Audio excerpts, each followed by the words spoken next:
Hey everyone, welcome back. I'm Grante, and today we have another episode in my series of audiobooks. We're in season 12, and the current book is The 15 Invaluable Laws of Growth. On the docket today is chapter 6, The Law of the Environment. Before we begin, I'll share a quote which has helped me, and this is, "Do not wait to strike until the iron is hot, but make the iron hot by striking." Enjoy The Law of the Environment. This video is part of an audiobook series featuring the 15 invaluable laws of growth. Live them and reach your full potential. Written by John C. Maxwell in 2012. For more audiobooks, please visit my YouTube channel, find me on Spotify, or check out my website for downloads. Chapter 6. The Law of Environment. Growth thrives in conducive surroundings.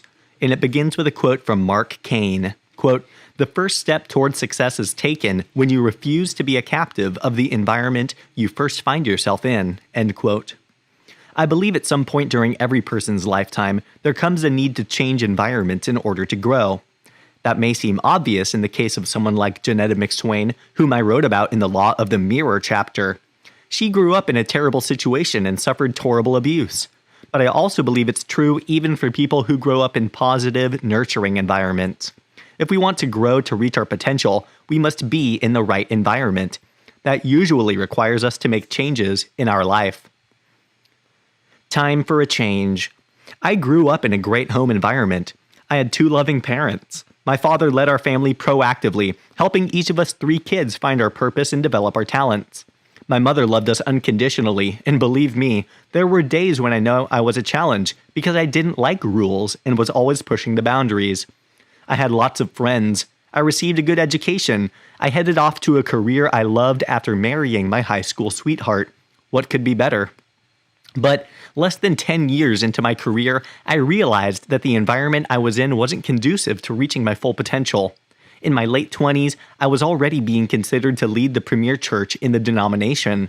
I wanted to learn a lot more, and by their grooming me for that position so early in my career, I felt like they were saying that I was at the top of my class. And what's the problem with that? Well, if you're at the head of your class, then you're in the wrong class. The best place to learn is always where others are ahead of you. Just to set the record straight, so you don't think I'm bragging, I need to tell you that I was a medium-sized fish in a very small pond. I wasn't as good as they were giving me credit for. The people in my denomination were good people. I admired the character and integrity of many of their leaders, so that wasn't the problem. I just knew I needed more room to grow. And to do that, I would have to change environments. I went to my father, a lifelong pastor in that organization who had been a college president and an executive in the denomination's leadership, and talked with him about the issue. He agreed that I needed to move into a larger pond so I could grow more easily.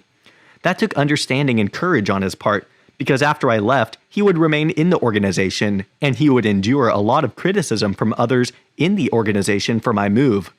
But he did it with grace, and he always supported my decision. And I feel certain that had I remained where I was, I would not have grown the way I have, nor would I have come as far. Change depends on your choices. You've probably seen the phrase, growth equals change. It's possible to change without growing, but it's impossible to grow without changing. One of the keys to making the right changes that allow us to grow is knowing the difference between a problem or challenge, which I can change, and a fact of life, which I cannot. For example, one day as a teenager, I looked into the mirror and came to a sudden realization. I was not a handsome guy. It was a fact of life. I couldn't change my face. What was I going to do about it? I made a decision. I would change my attitude about it. I would smile. Did it change my face? No, not really, but it helped me to look better. Like me, you must deal with many facts of life. You cannot change where and when you were born. You cannot change who your parents are. You cannot change your height or your DNA. But you can change your attitude about them. You must do your best to live with them. A problem is different. A problem is something you can do something about. It's something you can grow through. How? Ironically, it begins with a similar first step, a change in attitude. When you change your attitude regarding a problem, you open up many opportunities for growth.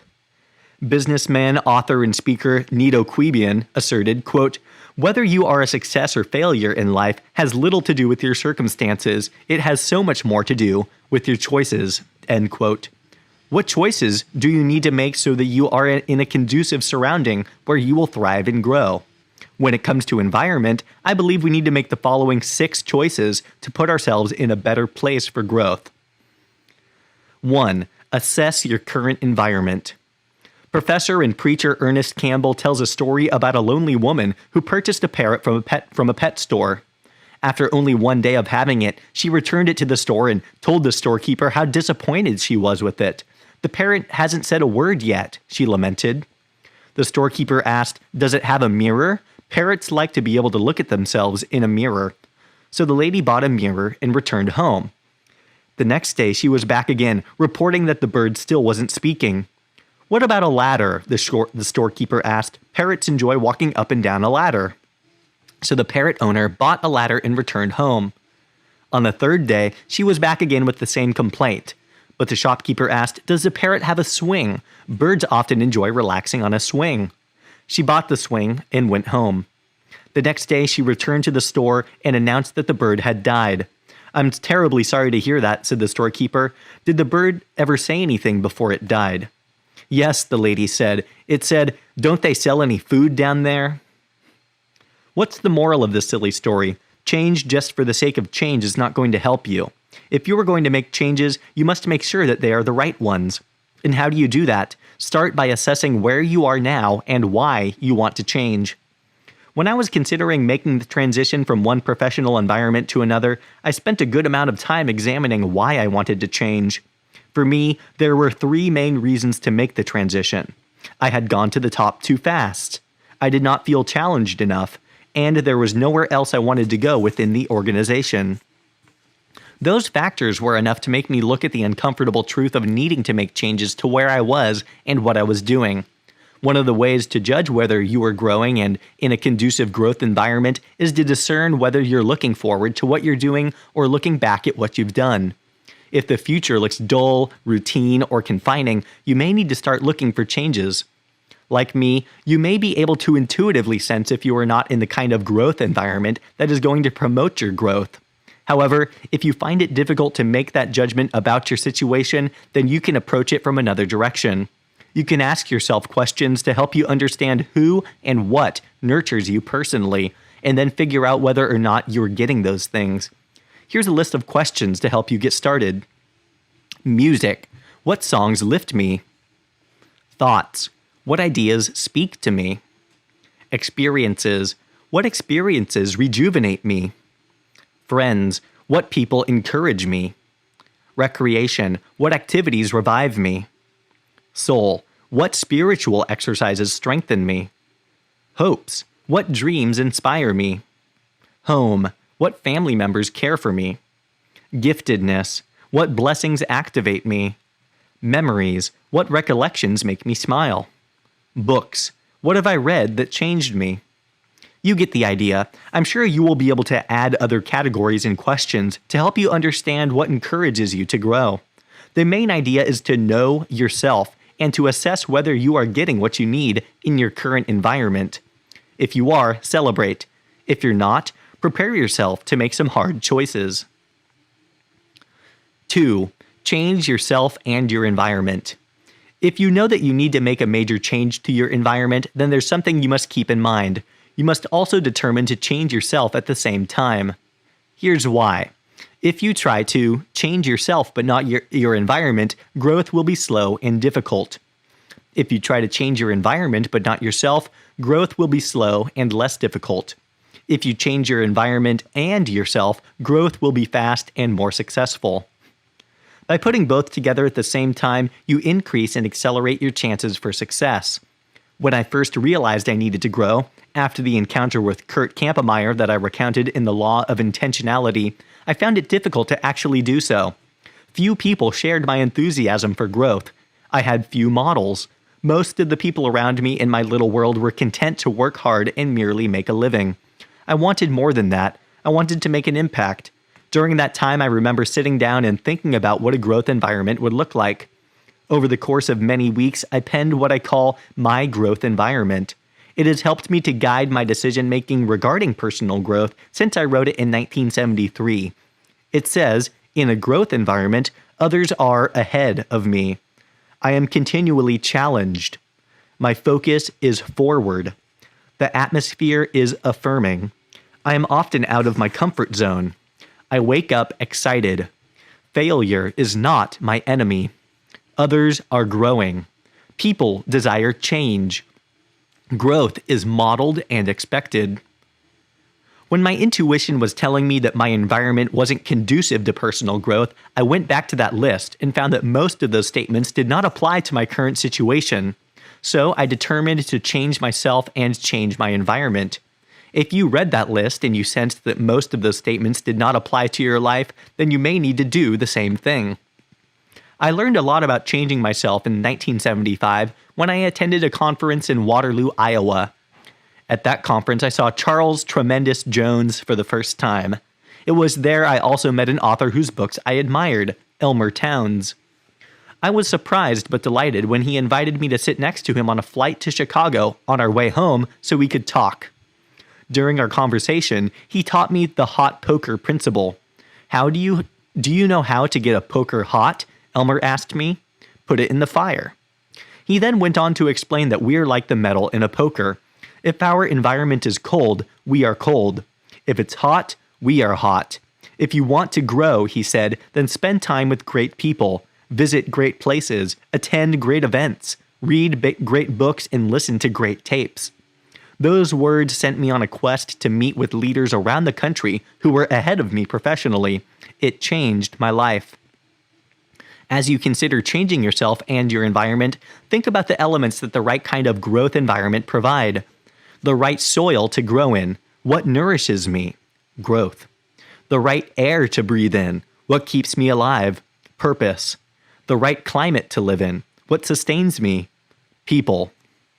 They say that if you put a pumpkin in a jug when it's the size of a walnut, it will grow to the size and the shape of the jug and never get bigger.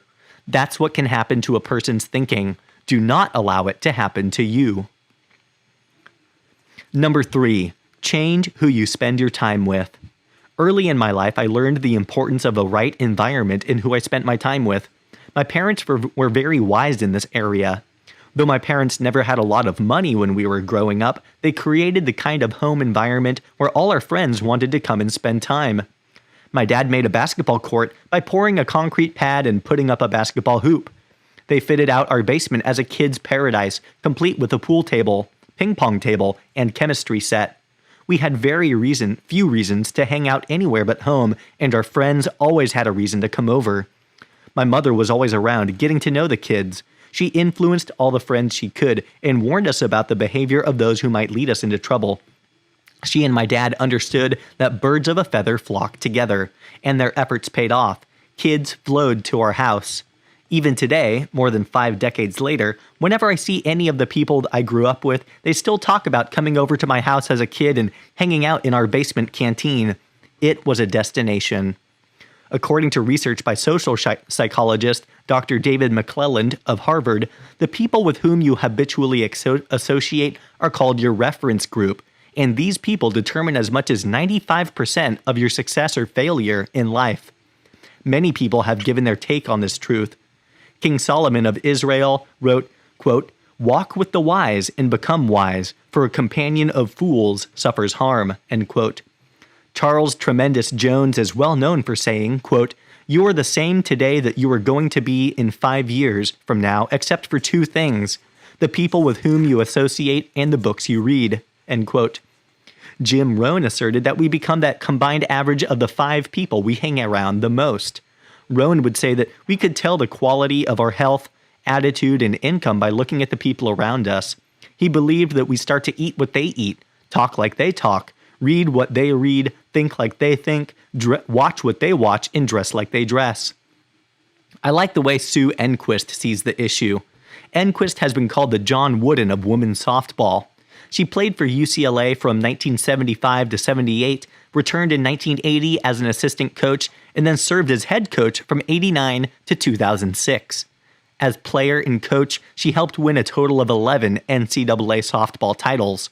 She retired with a career coaching record of 877, 175, an .835 winning percentage that puts her among the top 5 NCAA coaches of all time. Enquist has espoused the 33% rule. She says you can divide people in your school, on your team, or at work, or anywhere else into the bottom, middle, and top thirds, and they always have the same characteristics. The bottom third suck the life out of you because nothing is ever good enough for them. They take energy and motivation out of an environment. The middle third are happy and positive when things are going well, but get down in times of adversity. Circumstances dictate their attitude. The top third maintains a positive attitude even and especially when times are tough. They are leaders, influencers, and game changers. Those are the kind of people we should try to be, and those are the kind of people who we should spend our time with. It is not always comfortable, but it is always profitable to associate with people larger than ourselves. As the Italian proverb says, quote, "Keep company with good men and you will increase their number," end quote. What kinds of larger people should we spend our time with? Well, people with integrity, people who are positive, people who are ahead of us professionally, people who lift us up instead of knocking us down, people who take the high road, never the low. And above all, people who are growing. They should be like Ralph Waldo Emerson and Henry David Thoreau, whose question for each other whenever they met was, "What have you learned since the last time we met?" I highly recommend that you also find an accountability partner to take the growth journey with you. That person will help you to stick with your right decisions and help you avoid making wrong ones. A good accountability partner should love you unconditionally, desire your success, be mature, ask you agreed upon questions, and help you when you need help. You cannot take the growth journey alone, not if you want to reach your potential. The most significant factor in anyone's personal environment is the people. If you change nothing else in your life for the better than that, you will have increased your chances of success tenfold. So think long and hard about who you're spending the most time with, for wherever they are headed, so are you. Number 4. Challenge yourself in your new environment. I once heard a story about a Japanese artist who painted a picture on a large canvas. Down in one corner was a tree, and on the limbs of the tree were some birds. The rest of the canvas was bare. When he asked if he was going to paint something more to fill the rest of the canvas, he said, "Oh no, I have to leave room for the birds to fly." One of the most positive things about being in a growth environment is that it gives you room to fly, but you must be intentional about finding and creating those growth opportunities. You must develop the habit and discipline of challenging yourself. One of the first ways that I challenged myself was by making my goals public. Few things push a person like a deadline and an audience. That didn't mean I always reached my goals, but I found that if I told others about what I intended to do, I worked harder, and I worked in such a way that I wouldn't be ashamed of my efforts, even if everyone was watching them. Another way I've challenged myself, both when I started and still today, is to look for one major growth opportunity every week, follow through on it, and learn from it. Whether it's a meeting with friends, a lunch with a mentor, a conference I'm attending, or a speaking event where I might get time with high-profile leaders, I always prepare the same way by asking 5 questions before the learning time. I ask, what are their strengths? This is where I will learn the most. What are they learning right now? This is how I can catch their passion. What do I need right now? This helps me to apply what I learned to my situation. Who have they met? What have they read? Or what have they done that has helped them? This helps me find additional growth opportunities. And number 5, what haven't I asked that I should have asked? This enables them to point out changes I need to make from their perspective. A better growth environment won't help you much if you don't do everything in your power to make the most of it. It's like an entrepreneur being given money for new opportunities and never using it. You must seize the growth opportunities you have and make the most of them by challenging yourself. Number 5, focus on the moment. The changes we want to make in our lives come only in the present. What we do now controls who we become and where we are in the future. We live and work in the present. As Harvey Firestone Jr. said, quote, "Today is when everything that's going to happen from now on begins," end quote. If you need to make changes in yourself and your environment, don't worry about your past. I read that former movie star and diplomat Shirley Temple Black learned about the power of living in the moment from her mother-in-law. Evidently, when her husband Charles was a boy, he asked his mother, "What was the happiest moment of your life?" She responded, "This moment, right now." "But what about all the other happy moments in your life? What about you when you were married?" he asked. She laughed and said, "My happiest moment was then. My happiest moment now is now. You can only really live in the moment that you're in, so to me, that's always the happiest moment." Mother Teresa observed, "Yesterday is gone. Tomorrow has not yet come. We have only today. Let us begin." If you need to make changes in yourself and your environment, don't dwell on the past. You can't change it. Don't worry about your future. You can't control it. Focus on the current moment and what you can do now. Number 6. Move forward despite criticism. In his classic, The Science of Getting Rich, author Wallace D. Wattles writes, quote, "Do not wait for a change of environment before you act. Cause a change of environment through action. You can act upon your present environment so as to cause yourself to be transferred to a better environment." End quote. Growth always comes from taking action, and taking action almost always brings criticism. Move forward anyway. To reach your potential, you must do not only what others believe you cannot do, but what even you believe you cannot do. Most people underestimate themselves. They shoot for what they know they can reach. Instead, they should reach for what's beyond their grasp. If you don't try to create the future you want, you must endure the future you get. As you take action to change yourself and your environment, you will almost certainly be criticized for it. Poet Ralph Waldo Emerson observed, quote, "Whatever course you decide upon, there is always someone to tell you that you are wrong. There are always difficulties arising which tempt you to believe that your critics are right. To map out a plan of action and follow it to the end requires some of the same courage which a soldier needs. Peace has its victories, but it takes brave men to win them." End quote. When I was sensing that I needed to change environments in my career, the organization offered me the best position they had. It was a very generous thing for them to do, but I knew with great certainty that I had to make a transition and go in a different direction, so I declined their offer. Unfortunately, they felt rejected, and they criticized my decision. That's okay. As Speaker Les Brown says, quote, "Someone's opinion of you does not have to become your reality." End quote. Their words hurt, but they didn't make me question my decision. Albert F. Jeffrey asserts, quote, "When you take charge of your life, there is no longer need to ask permission of other people or society at large. When you ask permission to give someone veto power over your life." End quote. Before making a major change, seek wise counsel if you can, but make your own decisions. You are ultimately accountable for the choices you make in your life. A note for leaders.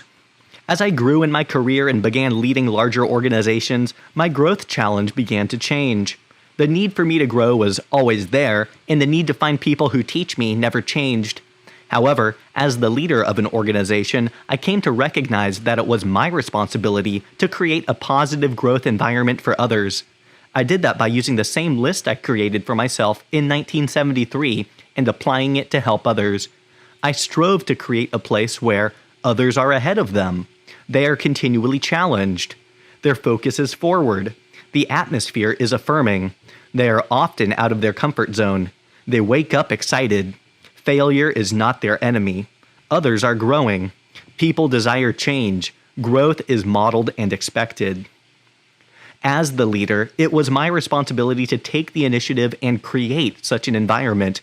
It was hard work, but the effort was always worth it. Many people blossomed, grew, and became leaders as a result. When leaders match people to roles in the organization, it's not enough for them to weigh what people have done in the past. They must also consider what people could do if the environment allowed them to flourish. Likewise, it's a good idea to help people understand what will be missing for them when they leave a growth environment. I always tried to do that during exit interviews with people as they moved on from my organizations. I'd tell them, you are leaving an environment where growth is a priority and people are encouraged and expected to develop. If you don't go to a similar environment, you can't expect to get the same results, and you will have to work extra hard to keep growing. Some understood and met the challenges ahead of them. Others saw only what they hoped would be greener pastures and didn't understand the importance of a good environment until they hit walls they had never experienced before. Never forget the law of the environment. Growth thrives in conducive surroundings. If you are in a positive growth environment, be grateful. Thank the people who have helped to create it and reward them by striving to reach your potential. If you're not, do what you must to change your environment and yourself. And if you are a leader, do everything in your power to grow yourself and create the right environment in which others can grow. It will be the best investment you ever made as a leader. Applying the law of environment to your life. 1. Assess the current environment when it comes to growth by answering true or false to each of these following 10 statements. 1. Others are ahead of me. 2. I am continually challenged. 3. My focus is forward. 4. The atmosphere is affirming.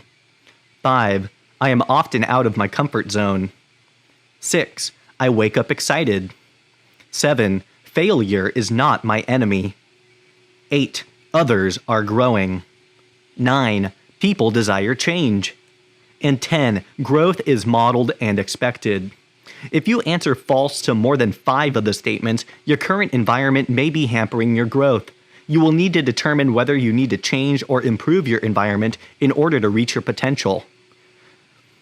Applying the law of environment to your life. Step 2. Assess your personal growth needs in the 3 main areas mentioned in the chapter. First of all, the right soil to grow in. What nourishes me? Growth. Use the following list from the chapter to create your own to assess what nurtures you. Music. What songs lift me? Thoughts. What ideas speak to me? Experiences. What experiences rejuvenate me? Friends. What people encourage me? Recreation. What activities revive me? Soul. What spiritual exercises strengthen me? Hopes. What dreams inspire me? Home. What family members care for me? Giftedness. What blessings activate me? Memories. What recollections make me smile? Books. What have I read that changed me? The right air to breathe in. What keeps me alive? Purpose. Review your answers to the questions at the end of the Law of Awareness and the Law of Consistency chapters. Use them to develop a purpose statement for your life. Don't expect it to be perfect or permanent. It will probably continue to grow and change as you do, but it will give you a stronger sense of direction now. The right climate to live in. What sustains me? People. Make a list of the people who are currently most influential in your life. Friends, family, colleagues, employers, mentors, and so on. Be sure to also include anyone you spend a substantial amount of time with. Then scan the list and determine who on the list is larger than you, more skilled or talented, farther ahead professionally, more solid in character, or in any other significant way. If the majority of people are not stretching you, you need to find additional people who will help you change and grow. And step 3. Significant growth will not occur in your life if you are not continually challenged in your environment. Set specific goals for yourself that are beyond your current capabilities. In addition, review your calendar for the upcoming month. Look for the best potential growth opportunity in each week and plan for it by asking yourself questions similar to the ones contained in this chapter. Thank you for watching. Please like, subscribe, and visit my channel for more exciting content.